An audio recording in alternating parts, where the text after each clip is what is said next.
Halo, Assalamualaikum warahmatullahi wabarakatuh.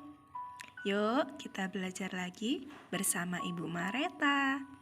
Hari ini kita akan belajar PPKN Bab 1 tentang arti kedudukan dan fungsi Pancasila.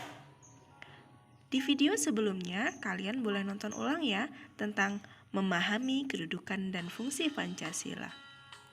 Untuk hari ini, kita akan mengerti bagaimana arti kedudukan dan fungsi Pancasila. Sebelumnya kita sudah tahu bahwa istilah Pancasila itu muncul sejak zaman Majapahit hingga pada tanggal 1 Juni 1945 dikenalkan oleh Insinyur Soekarno dan juga pada tanggal 18 Juni ditetapkannya Pancasila sebagai dasar negara yang dituangkan dalam Undang-Undang Dasar 1945. Saya Indonesia, saya Pancasila. Dari situ kita dapat mengambil arti bahwa kedudukan dan fungsi Pancasila adalah sebagai ideologi yang mempersatukan unsur-unsur masyarakat yang berbeda suku, agama, bahasa, dan budaya. Dan juga Pancasila menghendaki adanya persatuan dan menghargai perbedaan.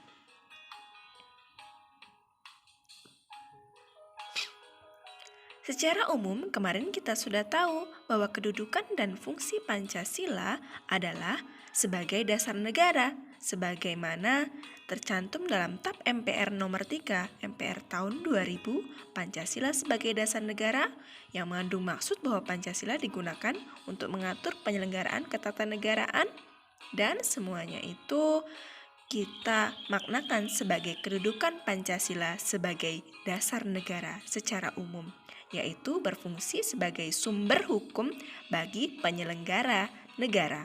Siapa mereka? Mereka adalah kita semua. Penyelenggara adalah MPR, DPR, DPD, masyarakat, dan kita juga sebagai pelajar adalah penyelenggara negara yang harus berhukum pada Pancasila. Secara khusus, yuk kita mengerti bagaimana ya kedudukan dan fungsi Pancasila. Kita jabarkan dari nomor 1.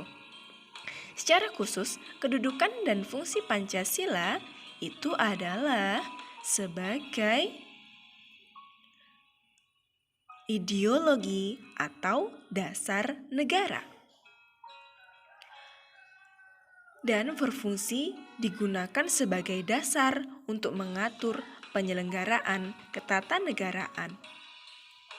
Juga sebagai sumber hukum yang berlaku di Indonesia. Dan juga Pancasila adalah satu-satunya asas dalam kehidupan berbangsa dan bernegara. Lalu, secara khusus kedudukan dan fungsi Pancasila apalagi ya? Yang kedua, secara khusus kedudukan dan fungsi Pancasila adalah sebagai jiwa dan kepribadian bangsa. Berfungsi agar Indonesia tetap hidup dalam jiwa Pancasila. Memberikan corak khas bagi bangsa Indonesia. Dan juga Pancasila itu menjadi pembeda dari bangsa yang lainnya. Karena kita semua Indonesia dan kita semua Pancasila. Ke depan Ibu akan menjelaskan tentang bagaimana ya kita sebagai pelajar agar berjiwa Pancasila. Yang ketiga, Pancasila secara khusus kedudukan dan fungsinya adalah sebagai pandangan hidup dan moral pembangunan, yaitu Pancasila berfungsi sebagai kerangka, acuan, tolak ukur, parameter, arah, dan tujuan dari pembangunan yang ada di Indonesia, dan juga Pancasila untuk mencapai kesejahteraan bersama.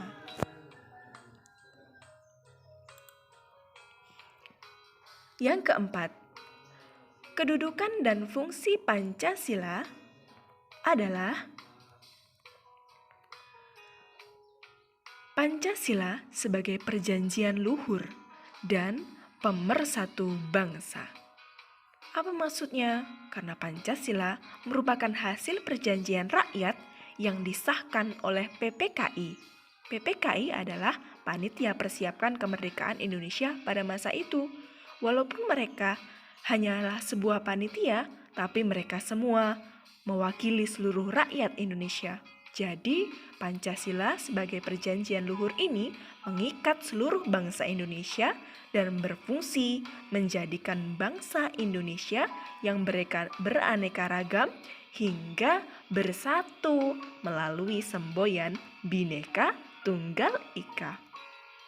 Yang kelima, Pancasila, kedudukan dan fungsinya adalah sebagai cita-cita dan tujuan bangsa, berfungsi untuk menciptakan masyarakat yang adil dan makmur.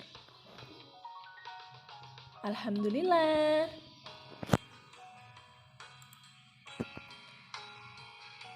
Bersama Ibu Mareta Sridaningsih, kalian sudah selesai untuk materi hari ini. Sampai jumpa ya dalam materi selanjutnya dalam makna Pancasila sebagai dasar negara dan pandangan hidup yang akan datang. Saya Indonesia, saya Pancasila. Ingat untuk selalu literasi ya. Literasi. Bacalah semua yang ada di sekitarmu. Iqra. Assalamualaikum warahmatullahi wabarakatuh.